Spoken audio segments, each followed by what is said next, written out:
మీ దగ్గర అలాగ అంటున్నారు అసలు ఇవ్వడం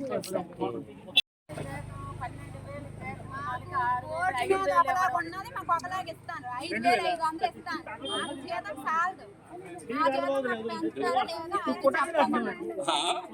లేదు మాకు 5,000 7,000 పడిన వాళ్ళకి 7,000 6,000 పడిన వాళ్ళకి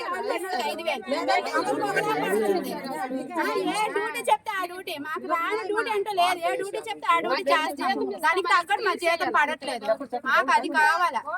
మాకు అందరూ ఈ జీతం వేయించారు మేము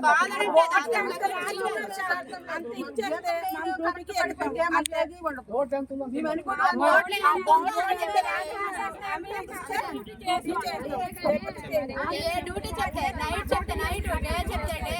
ఫస్ట్ నైట్ సెకండ్ నైట్ నిద్ర లేకుండా మాకు అవసరం బీపీ డౌన్ అయితే పడిపోయాను కోమాకి వెళ్ళిపోతే కనీసం డబ్బులు ఇస్తాము చేస్తామని లేదు బీపీ డౌన్ అయిపోయి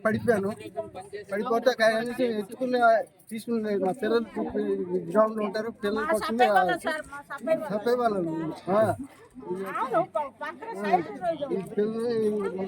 మా వాళ్ళు వచ్చి తీసుకుని వెళ్ళారు మా పిల్లలు తీసుకుని వెళ్ళారు ఆటోలో తీసుకుని వెళ్ళారు హాస్పిటల్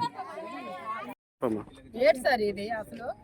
ఏం అడిగితే మీరు రాకండి మీరు డ్యూటీలు చేయకండి మేము ఇంకెవరికో కొత్త వాళ్ళకి పెట్టుకుంటామని మాట్లాడతారు మరి మేమేట అయిపోవాలి సార్ అప్పుడు నుండి తక్కువ జీతం నుండి చేసిన వాళ్ళము ఇది ఏదైనా కరెక్ట్గా ఉందా అడిగితే ఇక్కడ మీరు చేయొద్దు మీరు ఇంట్లోకి వెళ్ళిపోండి అంటే అదేంటది అందుకే మేము ఉన్నాం సార్ బయట జీతం తక్కువనే మేము ఉన్నాం సార్ మా సూపర్వైజర్లకి మధ్యన నింద అయ్యొద్దు మేమే ఉన్నాము మా జీతాలు తక్కువనే మేము ఉన్నాము డ్యూటీ అంటే ఆ డ్యూటీ చేయమంటే చేస్తున్నాం మేము డబుల్ డ్యూటీకి రండి అంటే వస్తున్నాము కానీ కష్టపడుతున్నాం కదా సార్ మేము కూడా మా గురించి కూడా ఆలోచించాలి కదా ఇది ఎంతవరకు నిద్ర లేకుండా ఉంటున్నాం ఇక్కడ పనులు చేసుకొని మీరు చూస్తున్నారు కూడా 18,000 కుక్కలకి ఎంత ఇవ్వాలి సార్ ఒకసారి చెప్పండి సార్ వాళ్ళు ఏది వండమంటే అది వండుతున్నారు అలాంటప్పుడు ఎలాగ ఇవ్వాలి జీతాలు అడిగితే తప్పు ఇక్కడ ఇది సార్ మా పొజిషన్ మా జీతాల గురించి మేము